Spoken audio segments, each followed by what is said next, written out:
నేను ఏమి చెప్పినా మా వాళ్ళు నమ్మరు. అందుకని తుపాకీతో నాపై కండువాను కాల్చు.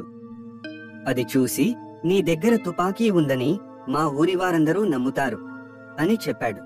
దొంగ సరే అని తుపాకీతో కాల్చాడు. కాని కండువాకు చిల్లి పడలేదు. ఇదేంటి? బుల్లెట్ తగిలినా చిల్లిపడలేదు. నా తుపాకీలో బుల్లెట్స్ ఉండవు. తుపాకీలో మందు వేస్తాను, శబ్దం వస్తుందే తప్ప దెబ్బ తగలదు.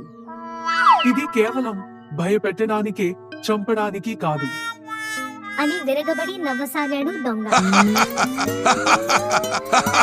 అతను చూసి రమణ దొంగని పట్టుకొని చెట్టుకి కట్టి డబ్బు సంచి తీసుకొని దొంగతో, బాబు, దేవుని సొమ్ము దోచుకోవడం మహాపాపం, ఇకనైనా మారు అని తన దారిన ఊరు చేరుకున్నాడు. ఆ విరాళాలతో రమణ తన ఊరిలో రామాలయం నిర్మించాడు. ఆ ఊరి వారు రమణకి అభినందనలు చెప్పుకున్నారు.